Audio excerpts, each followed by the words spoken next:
यदि राम कल्पना है तो राष्ट्रपिता महात्मा गांधी का राजनीतिक दर्शन राम राज्य का छलावा था? जवाब चाहिए। महात्मा गांधी की समाधि पर लिखा हुआ हे राम झूठ है क्या? दूसरी बात, अब भारत से थोड़ा बाहर आइए। पिछले ही साल याद है दीपावली में साउथ कोरिया की फर्स्ट लेडी आई थी, क्योंकि वो मानते हैं उनके परिवार की डिसेंडेंसी भगवान राम से। थाईलैंड का किंग टाइटल होल्ड करता है, किंग रामा द 9th। पूरे यूरोप में हरे राम हरे कृष्णा मूवमेंट चलता है, ये कोई भारत ने नहीं चलाया।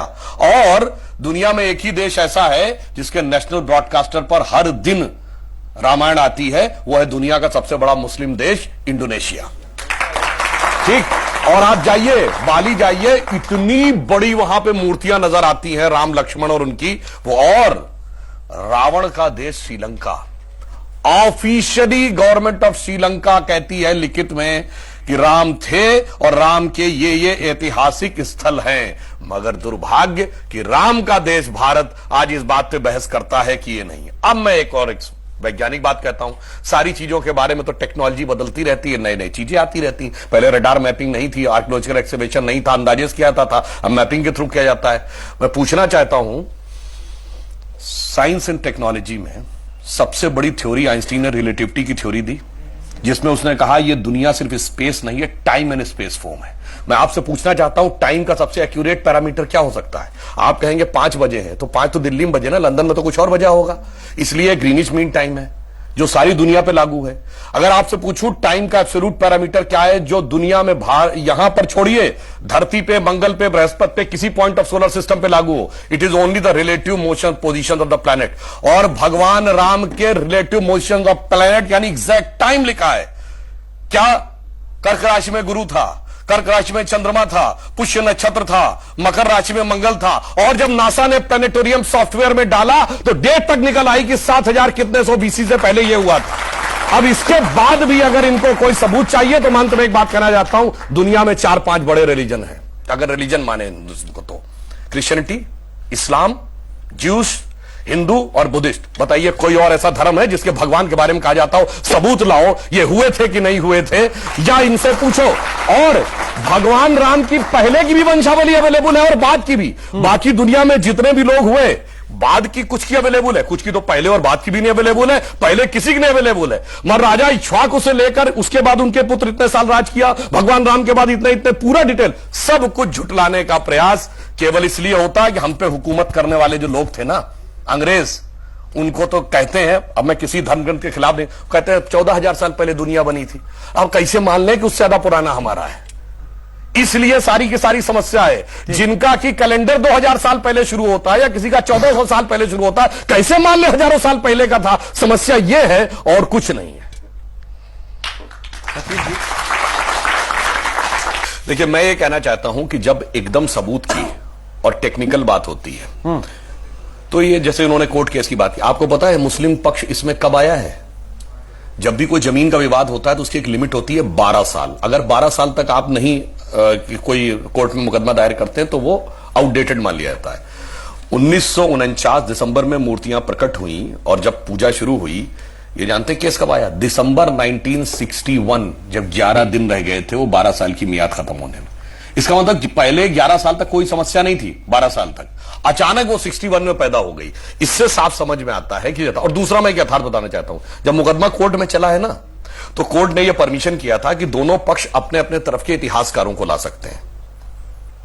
जो बाबरी मस्जिद एक्शन कमेटी या सुन्नी वक्फ बोर्ड की तरफ से इतिहासकार गए सब वही जेएनयू ब्रांड थे, R S Sharma, D N Jha और वगैरह वगैरह। मगर उन्होंने एक बड़ी मजेदार बात कही। कोर्ट ने पूछा कि आप में से आर्कियोलॉजिस्ट कौन है, क्योंकि आप बोलते हैं जो खुदाई होती है उसका विशेषज्ञ। पांचों ने स्पष्ट किया कि आर्कियोलॉजी वो नहीं जानते। दूसरा प्रश्न पूछा गया, दूसरा प्रश्न यह था कि सारे डॉक्यूमेंट 2 ही भाषाओं में लिखे हैं, संस्कृत और फारसी। दोनों ने बाकायदा लिख के दिया, ना वो संस्कृत जानते हैं ना वो फारसी जानते हैं, यानी ना खुदाई जानते हैं ना पढ़ाई जानते हैं, और उसके बावजूद सारी खुदाई जानते हैं। अब हमारी तरफ से जो थे, मैं ईमानदारी से बता रहा हूं, मैं व्यक्तिगत रूप से उन लोगों को जानता हूं। डॉक्टर हर्ष नारायण फारसी भी जानते थे और संस्कृत भी जानते थे। देवेंद्र स्वरूप अग्रवाल, ग्रोवर साहब, एसपी गुप्ता, ये लोग आर्कियोलॉजिस्ट भी थे। तो हमारी तरफ से अकाट्य प्रमाण लिंग्विस्टिक भी रखे गए, यानी लिटरेरी एविडेंस और आर्कियोलॉजिकल एविडेंस। जब इनसे कहा गया, पहले इन्होंने कहा जी वहां पर तो कुछ नहीं था, पहले मस्जिद बनी, पहले ही मस्जिद बनी थी। अब जब नीचे निकल आया स्ट्रक्चर, कहते नहीं जो ईदगाह के ऊपर मस्जिद बनाई गई थी, क्योंकि अब नीचे स्ट्रक्चर निकल आया। अब जब स्ट्रक्चर में निकल आए 72 खंबे, नहीं जी ये तो सब गलत है, ये राम का मंदिर नहीं है। मैं एक बात और कहना चाहता हूं, अगर बहस यहीं से शुरू हुई होती जमीनी विवाद से तो कोई बात, जब ये मामला उठा था, आज की पीढ़ी को तो याद नहीं होगा, 89-90 में जानते यहां थोड़ी शुरू हुआ था भगवान राम। कहते राम थे कि नहीं, अयोध्या ये थी ही नहीं, हुए थे तो पहले साबित करो, और हुए थे तो यहां साबित करो। और प्रतिक्रिया कब आई थी, आजकल फिर उससे कनेक्शन है। शाहबानो केस में भारत की सरकार ने एक निर्णय लिया कि धार्मिक मामले में रत्ती भर भी हस्तक्षेप नहीं करेंगे, क्योंकि धार्मिक मामले का पूरा सम्मान करती है सरकार, ये आस्था से चलेगा।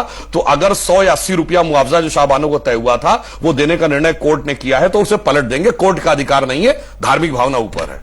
और एक साल बाद कहते हैं कि हमारे भगवान कहां पैदा हुए, तो कोर्ट में प्रूफ करना पड़ेगा, और अयोध्या में नहीं इसी जगह में पैदा हुए ये प्रूफ करना पड़ेगा। ये जो इतना बड़ा अंतर जब दिखाई पड़ता है तब इस प्रकार की प्रक्रिया आती है। और एक बात जो विजय शंकर शिवाजी जी ने, सबसे पुराना जो इंसिडेंट जानते क्या है, 1858 में अयोध्या की कोतवाली में मुकदमा दर्ज है कि कई 100 निहंग आए, गुरु गोविंद सिंह जी का नाम लेते हुए उन्होंने कब्जा कर लिया है और चारों तरफ उस दीवालों पर राम राम लिख दिया है। ये शीतला प्रसाद दुबे थानेदार ने अपनी तहरीर में लिखा, अंग्रेजों के जमाने लिखा, क्या लिखा है, कहां कब्जा कर लिया है, मस्जिद जन्म स्थान। अब भैया किसका जन्म स्थान था मस्जिद, वो बता दीजिए। मीर बाकी के पत्थर पे लिखा फरिश्ते के उतरने की जगह, इस्लामी मान्यताओं के अनुसार कौन सा फरिश्ता उतरा था वो बता दीजिए। सुनिए, ये तो आप 1992 करें, ये 1976 में 8 खंबे नीचे खुदाई में निकल रहे थे, ये आर्कियोलॉजिकल सर्वे की रिपोर्ट में है। और ये बताने वाला के मोहम्मद है, वो किसने ला के रखे थे, इंदिरा गांधी रखी थी क्या, बताइए ना।